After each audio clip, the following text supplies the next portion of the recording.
Ya, saudara, hari ini kita mau lanjut membahas apa yang minggu kemarin kita sudah membahas. Ingat saudara, fokus kita tahun ini adalah menjadi saya yang dimuridkan. Ya, kita dimuridkan supaya kita bisa menjadi murid kerajaan. Nah, murid kerajaan, kingdom disciple itu berbuah banyak, saudara. Nah, bagaimana supaya murid berbuah banyak? Ya, dia mempraktekkan hidup yang tinggal di dalam Kristus dan firman-Nya tinggal di dalam dia. Nah, next kita akan lihat ayatnya langsung, saudaraku, di dalam ya Yohanes pasal yang ke-15 ayat 5. Akulah pokok anggur dan kamulah ranting-rantingnya. Barang siapa tinggal di dalam aku dan aku di dalam dia, ia berbuah banyak. Sebab di luar aku kamu tidak dapat berbuat apa-apa. Nah, untuk berbuah banyak, ya menjadi murid kerajaan yang berbuah banyak, ada dua tindakan yang kita harus lakukan terus-menerus, saudara. Yaitu kita tinggal di dalam Kristus, ya. Nah, kemudian firman-Nya tinggal di dalam kita. Nah, tindakannya adalah melalui disiplin berdoa dan merenungkan firman setiap hari. Ya.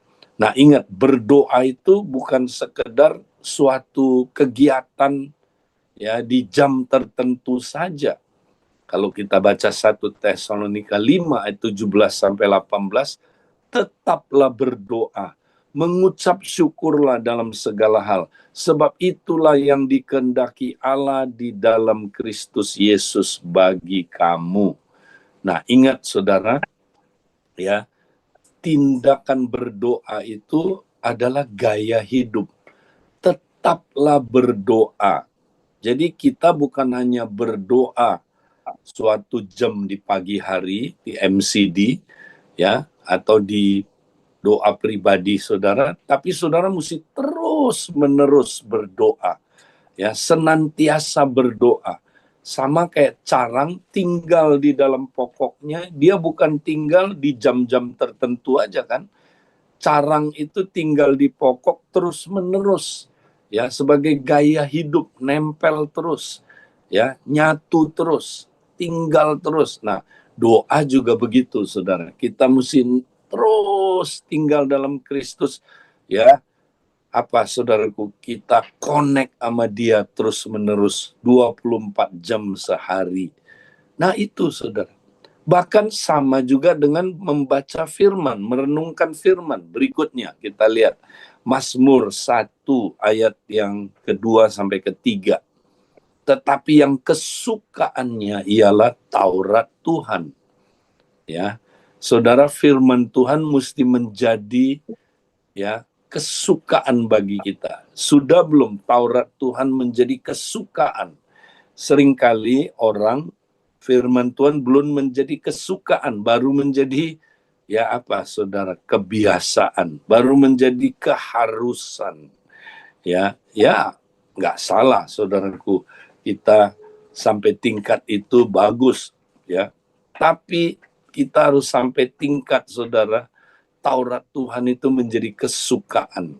Sama kayak makan, saudara. Ya, kalau saudara makan sesuatu, ya, yang saudara nggak suka, itu keharusan. Saudara, aduh, aku kurang suka ini makanan, ya, tapi karena mamaku waktu aku kecil paksa aku, ya udah aku makan, ya. Baru sifatnya apa, saudara? Keharusan, ya. Tapi kalau saudara makan terus satu makanan yang saudara nggak suka, saudara makan terus, nanti saudara mencapai tingkat apa, saudara? Kesukaan. Ya, saya dulu nggak suka makanan-makanan ya di Jakarta ini. Wah, suatu saya datang dari daerah ke sini saya nggak suka. Tapi karena saya makan terus, nggak ada makanan lain, harus lama-lama saya mencapai tingkat kesukaannya makan makanan Jakarta, saudara. Tadinya nggak suka jadi suka, ya. Nah, demikianlah saudara terhadap firman Tuhan. Kalau saudara terus-menerus makan firman, lama-lama saudara suka mencapai tingkat kesukaannya ialah Taurat Tuhan. Saudara ketagihan nanti, ya. Dan yang merenungkan Taurat itu siang dan malam, ya. Nah, ini siang merenungkan, malam merenungkan. Jadi merenungkan firman itu menjadi gaya hidup, ya, bukan lagi ya saya harus merenungkan firman, tapi jadi gaya hidup. Kalau saudara udah jadi gaya hidup, maka saudara seperti pohon yang ditanam di tepi aliran air. Wow, yang menghasilkan buahnya pada musimnya dan yang tidak layu daunnya. Apa saja yang diperbuatnya berhasil. Wow, ini keren. Kalau saudara kesukaannya ialah Taurat Tuhan, merenungkan Taurat itu siang dan malam, ya, maka saudara pasti berbuah, pasti, ya. Saudara nggak usah ngeden, saudara seperti pohon yang ditanam di tepi aliran air, yang terus akan saudaraku berbuah. Dan apa saja yang saudara lakukan, maksudnya yang sesuai kehendak Tuhan, ya, apa aja perbuatan saudara, ya, dalam mentaati firman Tuhan akan dibuatnya berhasil, saudara. Ya, jadi saudara akan berhasil, ya, hidupnya saudaraku akan berhasil, ya. Nah, kalau kita jadikan firman Tuhan kesukaan dan merenungkannya siang dan malam. Nah, jadi di sini merenungkan firman itu gaya hidup, ya. Nah, doa juga gaya hidup, saudara. Nah, kalau saudara jadikan doa dan merenungkan firman gaya hidup, saudara pasti berbuah. Nah, karena itu saudara, kuncinya adalah saudara mesti kasih waktu, ya kan? Kasih waktu untuk berdoa dan baca firman, merenungkan firman. Kalau saudara nggak kasih waktu, ya mana mungkin. Nah, untuk itu saudara, Petrus bernubuat, saudara, bahwa saudara pada akhir zaman nanti ada masa di mana orang tidak dapat berdoa, ya, seperti itu. Next kita lihat, ini ayat kunci yang kita akan bahas. 1 Petrus 4 ayat 7. Kesudahan segala sesuatu sudah dekat. Nah, ini artinya akhir zaman, makin menuju kedatangan Tuhan yang kedua kali. Karena itu, karena kita semakin dekat dengan akhir zaman, kuasailah dirimu, ya. Nah, kenapa kita mesti kuasai diri kita? Supaya kita menjadi tenang. Nah, ini penting, saudara. Berarti pada akhir zaman banyak orang nggak tenang, ya. Nah, kalau kita nggak tenang, kita nggak bisa berdoa, saudara. Ya, jadi kita mesti kuasai diri kita menjadi tenang supaya kita dapat berdoa. Nah, berdoa yang bagaimana, saudara? Nah, kata berdoa di sini Petrus, ya, menyebutnya sebagai proseuchomai. Ya, proseuchomai artinya berdoa dengan tekun dan sungguh-sungguh, saudara. Ya, itu tadi 1 Tesalonika 5 ayat 17. Tetaplah berdoa. Berdoalah senantiasa, saudara. Ya, itu adalah, ya, doa yang tekun dan sungguh-sungguh. Nanti baca sendiri Wahyu 5 ayat 6 sampai 14. Wahyu 5 itu penglihatan yang Yohanes dapat tentang gereja akhir zaman. Gereja sebelum kedatangan Tuhan, saudara, doanya itu begitu powerful, ya, seperti kemenyan, ya, yang keluar dari saudaraku, ya, ukupan kemenyan itu, saudara, doa orang-orang kudus yang begitu dahsyat, ya, yang kalau didoakan saudara terjadi revival. Ya, doa itu saudaraku akan menyebabkan revival terakhir yang kita belum pernah lihat, saudara. Ya, nah, mau nggak saudara berdoa yang demikian? Berdoa yang sangat dahsyat impact-nya nanti, saudara. Itulah proseuchomai. Ya, proseuchomai adalah berdoa dengan tekun dan sungguh-sungguh. Ya, apakah saudara tekun dalam berdoa? Kita suka enggak tekun, hari Senin doa, Selasa bolong. Rabu doa, Kamis bolong lagi, saudaraku ya. Bolong terus, enggak tekun. Nah, makanya enggak bisa berbuah orang yang berdoanya enggak tekun. Ya, dan harus sungguh-sungguh. Saudara doa sungguh-sungguh enggak? Banyak orang enggak sungguh-sungguh, saudara. Kalau saudara enggak sungguh-sungguh, sulit berdoa itu, saudara. Saudara akan gagal berdoa. Ya, kita mesti sungguh-sungguh. Ya, makanya mesti atur waktu, saudara. Ada waktu di pagi hari kita berdoa. Ya, sungguh-sungguh, serius. Jangan doa asal-asalan, saudara. Ya, aku bangun ya nantilah. Kalau ada waktu ya. Nah, doa yang begitu nggak sungguh-sungguh. Itu nggak ada impact-nya, saudara. Itu nggak membuat saudara berbuah. Proseuchomai. Agar orang dapat proseuchomai, dia mesti tenang. Supaya dia jadi tenang, dia mesti kuasai dirimu. Nah, dia mesti kuasai dirinya, saudara.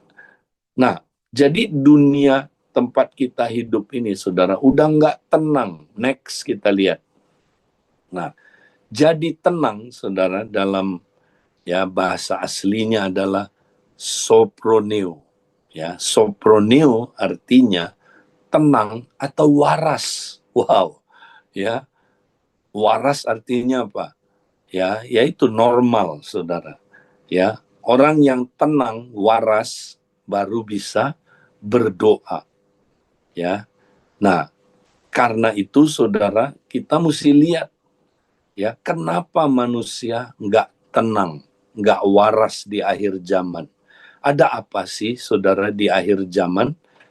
Nah, ingat saudara, kita nggak tenang itu ya karena kita semakin hidup ya, semakin saudaraku masuk ke dalam era yang disebut era informasi, era globalisasi. Ya, nah kita mau lihat sejarahnya. Next, saudaraku, berikutnya.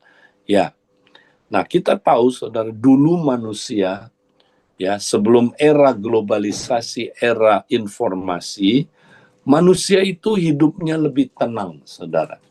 Tenang, ya, lebih santai, lebih apa, saudaraku, enggak tergesa-gesa, ya, karena enggak terlalu sibuk, ya, saudara, karena manusia hidup di dalam, saudara, masa ya sebelum era globalisasi, saudara, sebelum era informasi, ya, manusia enggak terlalu sibuk, saudara.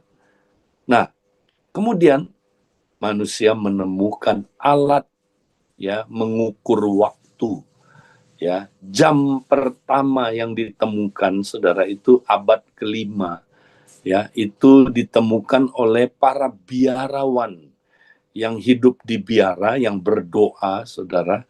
Mereka perlu disiplin berdoa, jadi mereka ya menemukan ya jam atau penunjuk waktu, saudara, yang terbuat dari pasir, ya, yang dibalik. Masih ingat, saudara? Nah, itu ditemukannya di abad kelima. Orang Kristen yang menemukannya, para biarawan, ya, atau imam yang hidup di biara itu, saudara. Mereka berdoa, saudara.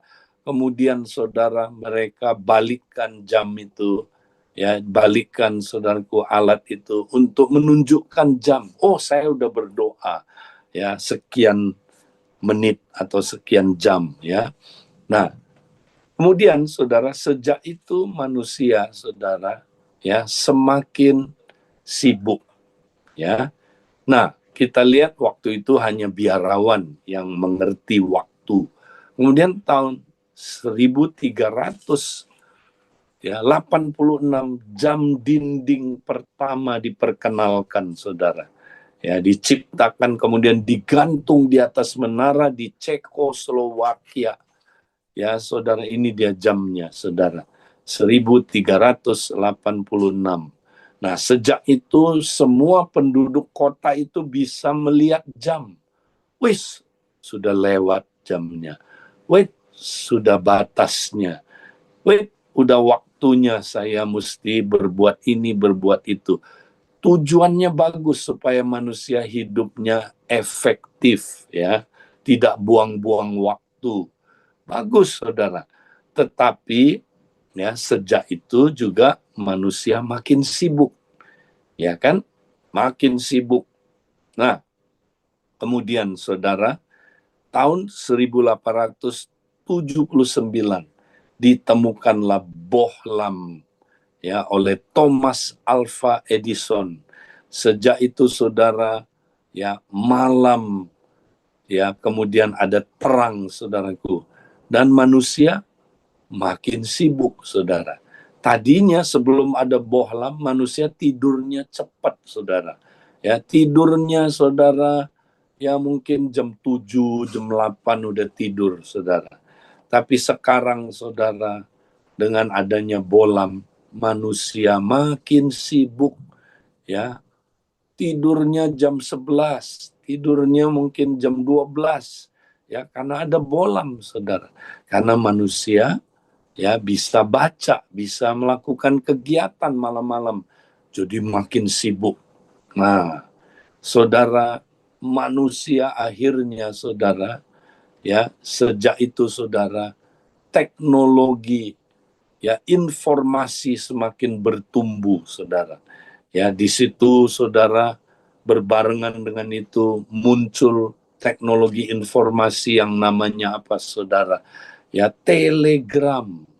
Ya, maka orang sekarang bisa menerima informasi dalam waktu yang lebih cepat, ya, dalam waktu hitungan menit. Informasi dikirim ke tempat lain yang jauh, saudaraku, ya, hitungannya, saudaraku, ya, cepat, makin cepat. Informasi, ya, suara bisa dikirim lewat Morse, saudaraku, ya. Orang dapat telegram, saudara.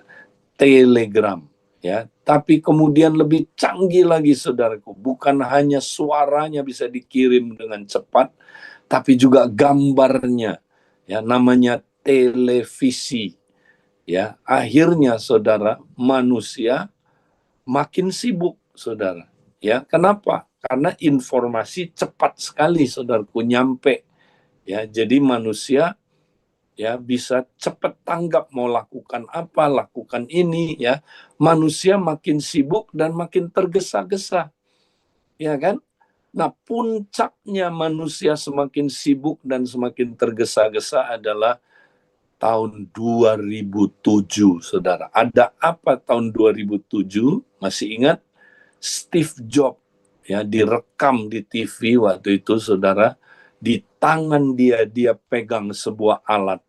Wow, ini alat yang sangat-sangat mengubah dunia ini. Namanya smartphone, saudara.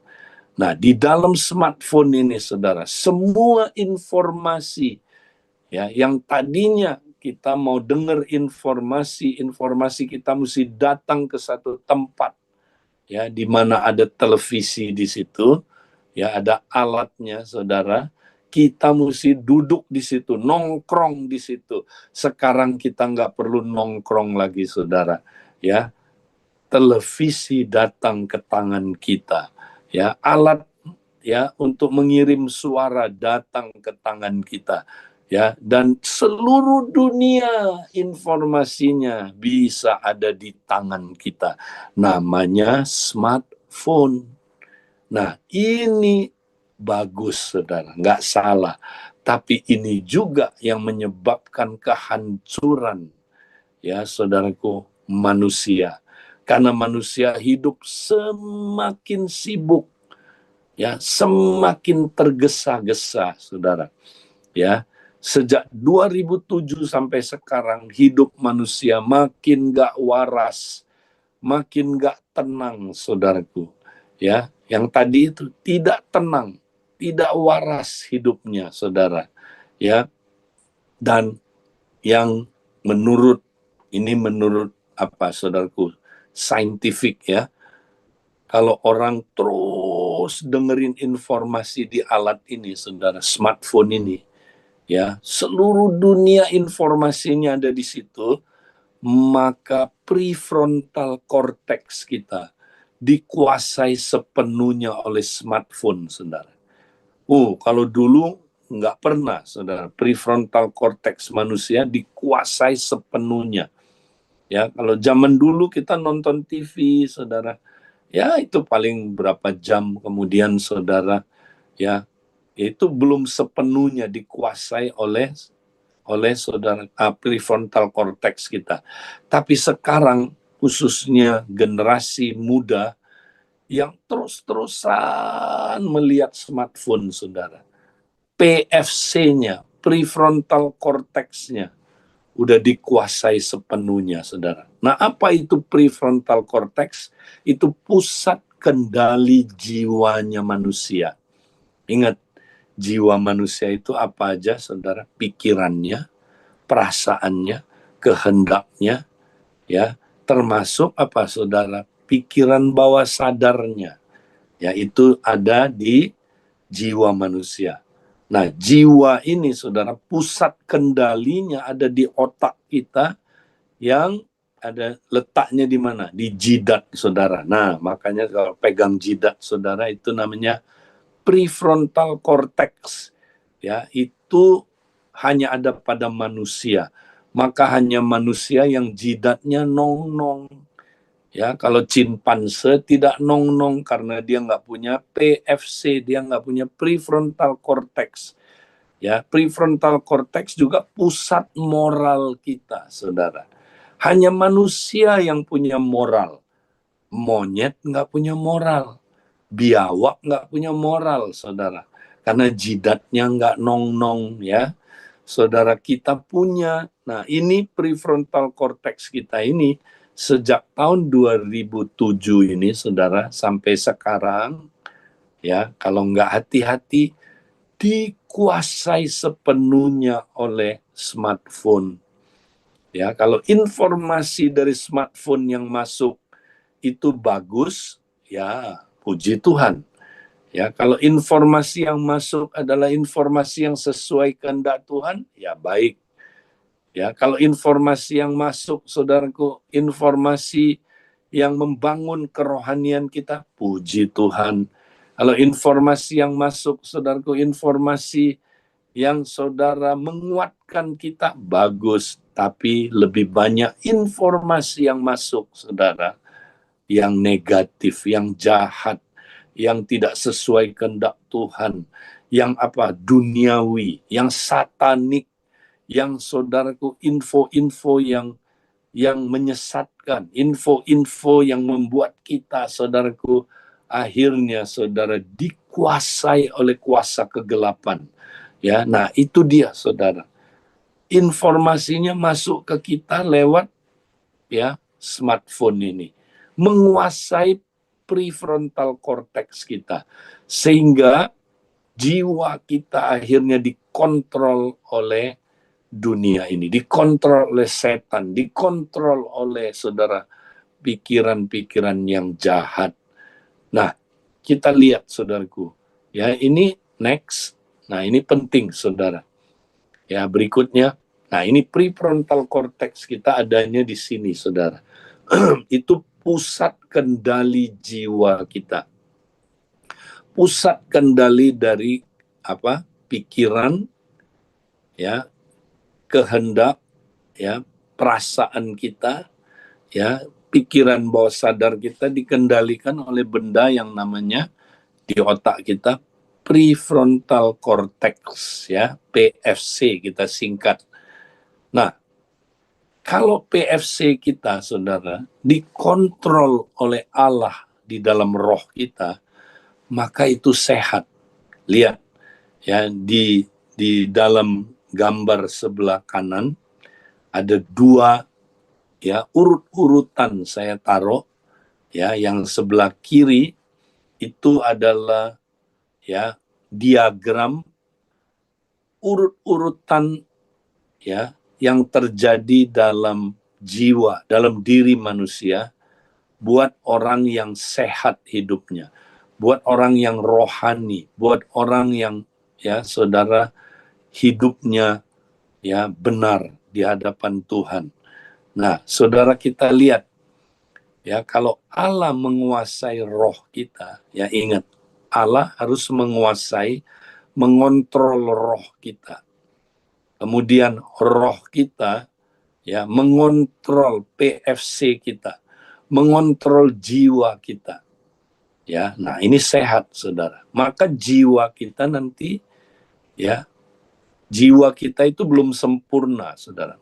Pikiran, kehendak, ya, dan apa, saudara, dan perasaan kita, pikiran-pikiran bawah sadar kita itu masih dikuasai oleh dosa, ya, masih belum pulih 100%, saudara.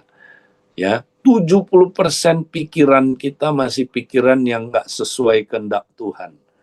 Ya, nah tapi kalau kita terus-menerus PFC-nya dikontrol oleh roh kita. Nah, ingat, roh kita di dalamnya ada Allah. Ya. Jadi kalau Allah melalui roh kita mengontrol PFC kita, prefrontal cortex kita, maka jiwa kita terus-terusan dipulihkan, saudara. Jiwa kita akan mengalami pemulihan demi pemulihan, saudara. Ya, maka pikiran kita makin sesuai dengan kehendak Tuhan. Ya, pikiran kita bisa nol terhadap pikiran-pikiran yang jahat, pikiran-pikiran yang najis, pikiran-pikiran yang kotor, pikiran-pikiran yang ya jahat, pikiran-pikiran duniawi, pikiran-pikiran yang satanik, pikiran-pikiran yang saudara ya nggak sesuai firman bisa apa dibuang sehingga kita nol. Ya, kemudian saudaraku, kalau Allah di dalam roh kita menguasai kita, maka saudara ya kita juga punya hati yang baik. Ya, hati kita ya hati yang penuh kasih, bukan hati yang ya dipenuhi dengan dosa-dosa yang mendukakan Roh Kudus. Ya, maka hati kita, saudara, bisa nol terhadap dosa-dosa yang mendukakan Roh Kudus, nol terhadap kepahitan, nol terhadap kegeraman, nol terhadap kemarahan, nol terhadap ya saudara dosa-dosa yang mendukakan Roh Kudus. Sehingga jiwa kita, saudaraku, pulih terus. Jiwa kita akhirnya menguasai tubuh kita, saudara. Nah, akhirnya tubuh kita nurut. Dia tidak, saudara, menghasilkan buah daging, tapi dia menghasilkan buah roh. Sehingga Kristus nampak lewat tubuh kita, saudara. Kristus nampak lewat tubuh kita. Ya, kehidupan Kristus ya apa? Ya, nyata termanifestasi lewat tubuh kita. Nah, ini saudara mesti jadi manusia yang seperti ini, saudara. Ini yang manusia rohani, ya. Tapi saudara, kebanyakan orang, ya, dia yang sebelah kanan ini, saudara. Ya, Allah dalam rohnya, ya, Allah menguasai rohnya, betul.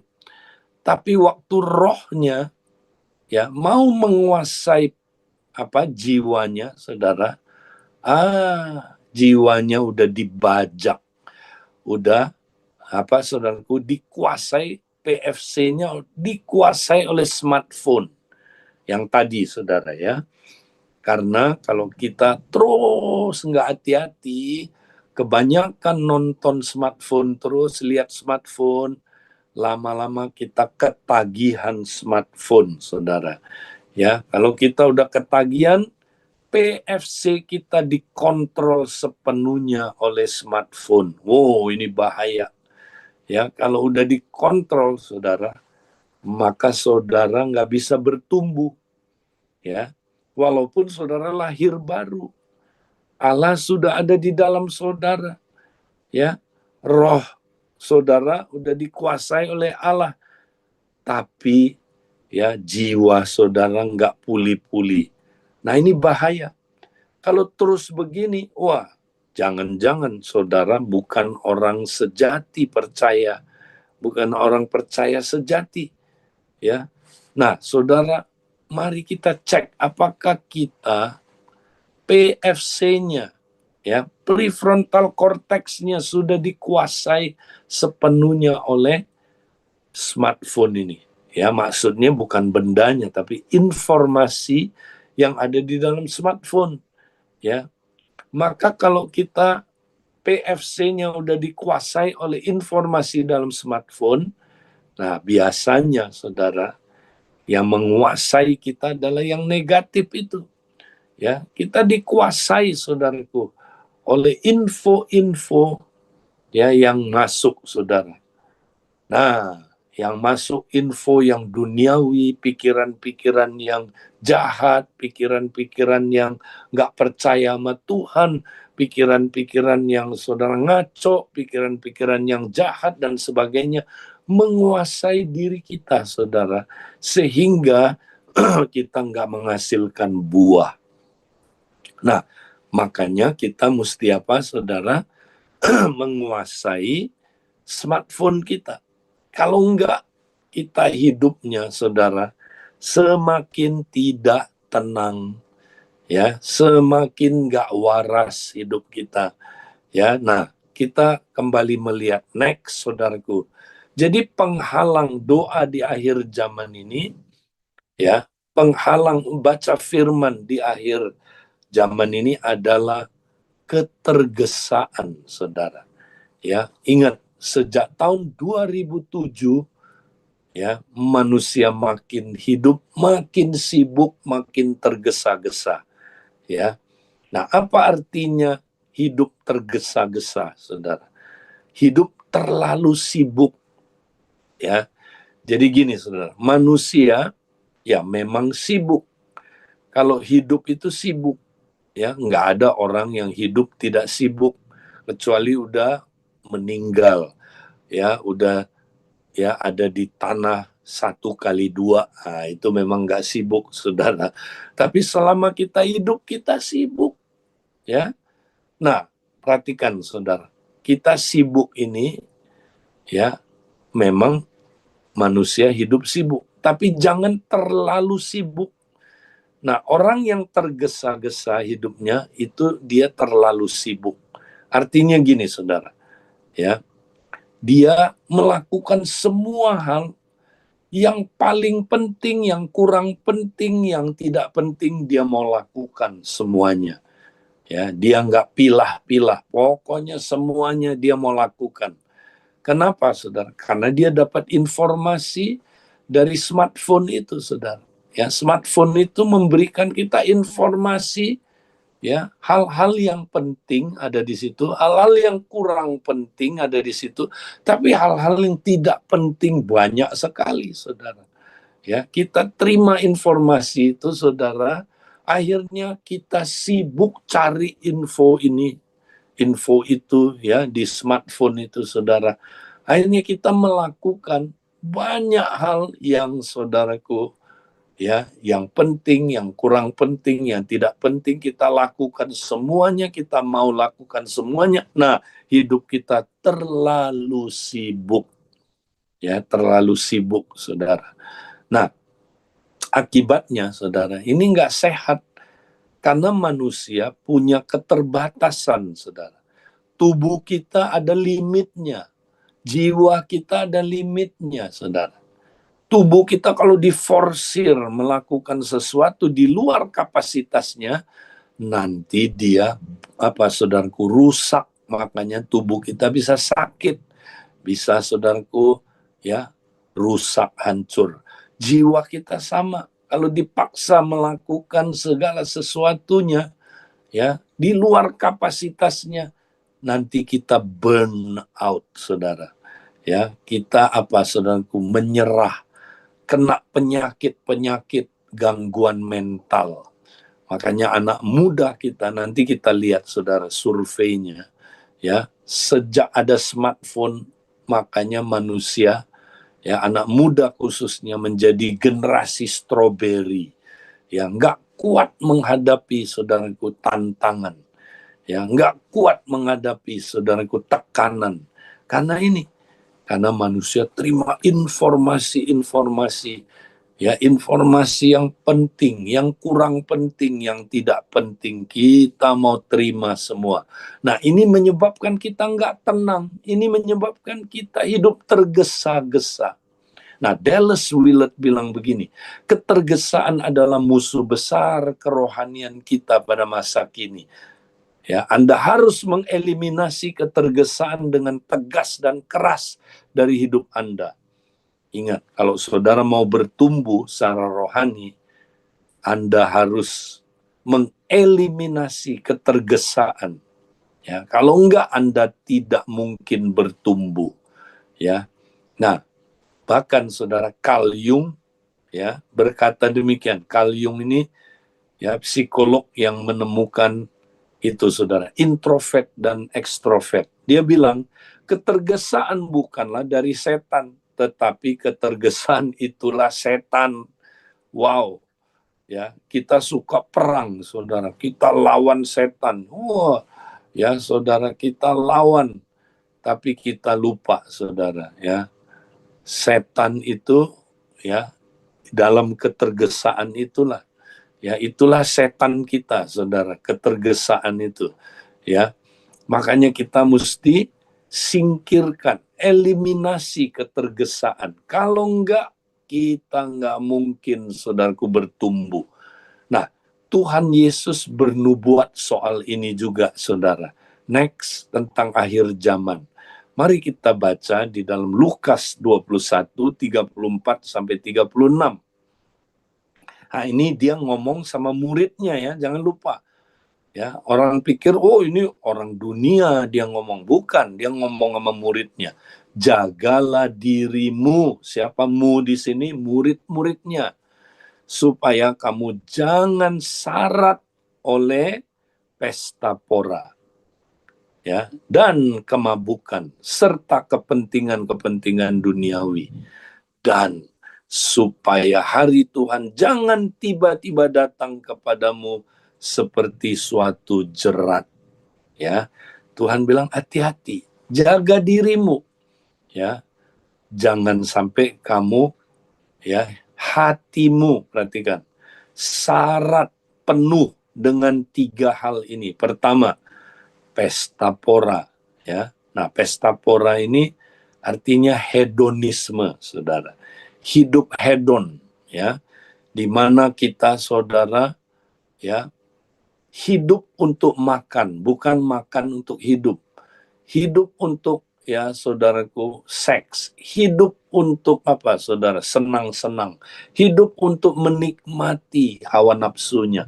Hidup untuk apa saudara? Jalan-jalan. Nah, itu hedonisme, ya. Nah, jangan sampai kita, ya, hati kita syarat dengan hedonisme. Kedua, saudaraku, syarat dengan kemabukan. Nah, kemabukan di sini bukan hanya mabuk anggur, ya, tapi mabuk banyak hal. Nah, ini bicara soal addiction. Saudara, di akhir zaman ini ada banyak addiction. Yesus sudah ngomong, saudara. Salah satu addiction yang ada namanya digital addiction, di mana kita, saudaraku, ya, kecanduan smartphone. Kita nggak bisa lepaskan smartphone. Nah, ini bahaya, saudara. Ya, ini salah satu kemabukan, ya, addiction, serta kepentingan-kepentingan duniawi. Nah, ini dia. Dari kata kepentingan, dasar katanya penting. Apa yang paling penting buat hidup saudara? Ya, itulah yang saudara kejar terus. Ya, saudara akan sibuk mengejar itu. Ya, kalau yang paling penting uang, saudara akan cari uang terus. Kalau yang paling penting adalah ketenaran, saudara cari ketenaran. Kalau yang paling penting, saudaraku, adalah ya ambisi saudara, ya saudara akan kejar ambisi saudara. Apa yang paling penting dalam hidup saudara? Apakah kerajaan Allah atau hal-hal yang duniawi? Nah, Yesus bilang hati-hati. Jangan diri kita, hati kita dikuasai oleh 3 hal ini. Hedonisme, ya, addiction, dan saudaraku kepentingan-kepentingan duniawi. Ya, nah, kalau orang syarat dengan 3 hal ini, saudara, waktu Yesus datang, kita tiba-tiba akan, saudaraku, jatuh seperti ya orang kena jerat, saudara. Jebret, tiba-tiba. Ya, binatang kena jerat itu, saudara, dia nggak tahu dulu, oh ini jerat, ya. Jebret, kena. Enggak, saudara. Ya, dia tiba-tiba aja, oh kok saya kena. Itu dia, saudara. Hati-hati. Nah, siapa yang bisa ya ikut waktu Yesus datang, saudara? Ayat 35. Sebab ia menimpa semua penduduk bumi ini. Jadi jerat ini akan menimpa seluruh bumi ini, saudara. Nah, siapa yang bisa lolos? Ayat 36. Berjaga-jagalah senantiasa. Apa? Berjaga-jagalah senantiasa sambil berdoa. Nah, hanya orang yang berdoa senantiasa bisa siap waktu Yesus datang. Makanya saudara, kita jangan main-main. Kita mesti terus tekun proseuchomai tadi itu, berdoa terus supaya kamu beroleh kekuatan untuk luput dari semuanya yang akan terjadi itu, dan supaya kamu tahan di hadapan Anak Manusia. Wow, ini mengerikan, saudara. Makanya, saudara, Anda tidak akan siap menantikan kedatangan Tuhan kalau Anda tidak proseuchomai tadi itu, berdoa sungguh-sungguh dan berdoa dengan tekun. Ya, dan jangan mau dikuasai oleh hedonisme, jangan mau dikuasai oleh addiction, dan jangan mau dikuasai oleh kepentingan-kepentingan dunia ini. Ya, mari saudaraku, kita singkirkan ketergesaan, hidup yang terlalu sibuk. Kita mesti atur hidup kita, saudara, menurut urutan apa yang paling penting. Apakah kerajaan Allah paling penting buat saudara? Apakah, saudaraku, uang yang paling penting? Ya, apakah kerajaan Allah? Kalau kerajaan Allah, saudara akan mencari dahulu. Dahulu. Ya, ini kepentingan yang terpenting. Kerajaan Allah dan kebenarannya. Ya, maka yang lain pasti ditambahkan pada saudara. Ya, kalau kita nggak cari kerajaan Allah dulu, kita nggak, saudaraku, fokus berdoa proseuchomai tadi, renungin firman, ya, maka kita nggak bisa berbuah, saudara. Ya, karena kita udah dikuasai oleh ketergesaan. Dan ketergesaan, next, saudara, selalu mengabaikan hubungan kasih. Ketergesaan selalu mengabaikan hubungan kasih. Coba lihat, saudara, orang yang tergesa-gesa, ya, dia tergesa-gesa berdoa, tergesa-gesa ya merenungkan firman, tergesa-gesa ya spend time sama keluarganya, tergesa-gesa, saudara, ya ikut komsel, tergesa-gesa ikut pemuritan, tergesa-gesa, semua tergesa-gesa, saudara.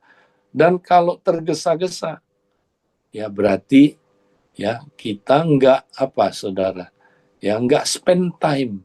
Nah, ini membuat kita, saudaraku, mengabaikan hubungan kasih. Ya, kalau saudara mengasihi Tuhan, saudara pasti spend time sama dia. Ya, karena kasih ya itu ya diwujudkan lewat memberi waktu kepada Tuhan. Kalau saudara nggak memberi waktu berdoa, bohong saudara mengasihi Tuhan. Kalau saudara nggak memberi waktu doa terus, bohong saudara mengasihi Tuhan. Ya, kalau saudara nggak ada waktu ngobrol sama anak saudara, bohong saudara mengasihi dia. Ya, mengasihi anak-anakmu, karena love is spell quality time. Ya, kasih itu di spellnya ya time ya. Jadi nggak bisa kasih, saudara mengasihi Tuhan, mengasihi keluarga, nggak pernah spend time sama mereka. Nggak mungkin ya, itu bohong. Nah, jadi mari kita saudara ya, singkirkan ketergesaan. Nah, caranya gimana? Saudara mesti kontrol penggunaan smartphone saudara. Next, kita lihat sedikit lagi. Nah, smartphone itu kita nggak anti smartphone ya, saudara ya. Smartphone itu hamba yang baik, tapi tuan yang jahat. Kalau kita menguasai smartphone, saudara, kita hanya pakai untuk kemuliaan Tuhan. Puji Tuhan, ada hal-hal yang baik dalam smartphone. Melalui smartphone kita bisa, saudara, bangun hubungan lebih baik dengan Tuhan. Kita bisa dapat pengajaran-pengajaran yang baik, tentunya hati-hati yang sesat ya. Kemudian saudaraku, kita bisa mendapat info banyak bagaimana kita bertumbuh ya di dalam Kristus. Kita bisa menafsir Alkitab lebih baik, saudaraku, sehingga kita bisa merenungkan firman lebih baik. Puji Tuhan, itu semua hal-hal yang baik. Dia adalah hamba yang baik. Ya, lewat smartphone kita bisa melakukan pemuritan, bagus. Ya, lewat smartphone kita nggak harus ketemu terus, on-site pemuritan. Mana mungkin dilakukan di zaman modern, on-site terus, saudaraku, pemuritan. Makanya ya pakai smartphone supaya kita ada waktu banyak pemuritan, saudara. Ya, dan ini save time ya. Jadi gunakan smartphone saudara dalam pemuritan ya. Nah, saudara, banyak orang alasan nggak bisa pemuritan Pak Edi ya, nggak ada waktu. Bisa kalau kita adakan ya, apalagi ada smartphone.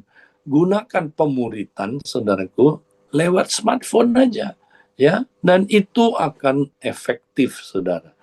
Ya, smartphone hamba yang baik, tapi dia tuan yang jahat. Kalau saudara dikuasai oleh smartphone, ya PFC saudara dikuasai oleh smartphone, saudara akan terus diperbudak oleh dia, dan saudara akan jadi jahat. Karena informasi yang masuk itu biasanya yang jahat itu akan menguasai saudara. Yang jahat akan mencekik yang baik, saudara. Ya, ingat, inilah tanah hati yang bersemak duri. Orang yang tidak menguasai smartphone, saudara, itu seperti orang yang tanah hatinya bersemak duri. Dia dengar firman lewat smartphone itu, saudara. Wow, tapi saudara, dia nggak buang pikiran-pikiran yang saudara yang tidak benar, yang duniawi, pikiran-pikiran yang tadi syarat dengan kepentingan-kepentingan duniawi. Dia biarin, dia nggak buang, saudara. Tapi dia biarkan dirinya dikuasai oleh smartphone itu. Ya, info maksudnya yang ada di dalam smartphone. Akhirnya dia benar-benar nggak menghasilkan buah, saudara. Nah, jadi kita tidak anti smartphone, tapi ya kita gunakan dia dengan bijak. Ya, kita jadikan dia hamba yang baik, tapi jangan pernah dikuasai oleh smartphone. Ya, addiction terhadap smartphone. Hati-hati. Nah, ada yang bilang, tapi Pak Edi, smartphone bikin kita bahagia. Ya, kalau kita nggak lihat smartphone, ya hidup ini kan jadi apa? Bosan ya. Hidup ini nggak bahagia. Siapa bilang, saudara? Studi membuktikan bahwa peningkatan penggunaan sosial media dapat menyebabkan penurunan, ya ini penurunan kurang AN, dapat menyebabkan penurunan rasa bahagia, dan meningkatkan perasaan frustrasi dengan kehidupan secara keseluruhan. Hal itulah yang menyebabkan depresi. Nah, jadi saudara kalau kebanyakan lihat smartphone, saudara nggak hati-hati dikuasai oleh smartphone, justru terjadi penurunan rasa bahagia, peningkatan perasaan frustrasi, justru saudara depresi. Nah, satu lagi yang terakhir, ya kita lihat saudara beberapa hasil survei. Next, Lembaga Pencegahan Bunuh Diri Amerika melaporkan bahwa angka orang yang bunuh diri antara umur 15 sampai 24 tahun telah meningkat 31,5% sejak tahun 2008 pada tahun pertama kali lahirnya smartphone. Nah, saudara, sejak 2008 smartphone dipasarkan, sejak tahun itu saudara, ya terjadi peningkatan bunuh diri 31,5% ya dari anak-anak muda. Nah, ini Gen Z ini saudara, ya. Anak-anak muda 15 sampai 24 usianya. Banyak yang bunuh diri, saudara. Kenapa? Ya, karena tadi PFC-nya, prefrontal cortex-nya dikuasai penuh oleh benda ini, saudara. Ya. Nah, sejak tahun 2012 ada peningkatan kecemasan dan depresi yang terus-menerus di antara murid-murid sekolah menengah, tanpa terkecuali apakah mereka hidup di kota ataupun di desa. Wow. Makanya saudara, ya sekali lagi, smartphone itu hamba yang baik kalau kita bijak menggunakannya. Tapi jangan pernah saudara dikontrol oleh dia, dikuasai oleh dia. Dia adalah tuan yang jahat. Kalau saudara dikuasai oleh dia, saudara ya digital addiction, bahaya. Saudara akan hancur hidupnya, saudara. Mari kita gunakan smartphone. Nah, kita kembali ke ayat yang Petrus ramalkan tadi, saudara. 1 Petrus pasal 4 ayat yang ayat yang ke-7 tadi. Coba lihat, saudara. Next, ya. Ini PowerPoint yang terakhir. Jadi supaya kita menjadi tenang, ya, soproneo, tenang, waras. Apa yang kita perlu lakukan? Kuasai dirimu. Nah, ini dia. Kuasai diri itu nepro, saudara. Nefro, ya, itu artinya, saudara, kontrol terus-menerus dengan keras. Ya, kontrol terus-menerus dengan keras. Jadi kontrollah diri saudara terus-menerus dengan keras, dengan disiplin, agar jangan dikuasai saudara oleh saudaraku, ketergesaan tadi ya. Supaya kita jangan dikontrol oleh saudaraku smartphone tadi itu ya. Supaya kita bisa jadi tenang. Makanya kontrol penggunaan smartphone saudara ya. Kalau saya tidur, saudara, saya nggak mau dekat-dekat dengan smartphone. Saya taruh jauh-jauh, saudara. Ya, ingat, sebelum tidur jangan lihat smartphone terus sampai tidur. Ya, itu nggak sehat, saudara. Nanti prefrontal cortex saudara dikuasai sama dia. Taruh jauh-jauh smartphone, saudara. Ya, terus bangun pagi jangan lihat smartphone dulu. Kecuali buat saat teduh, boleh.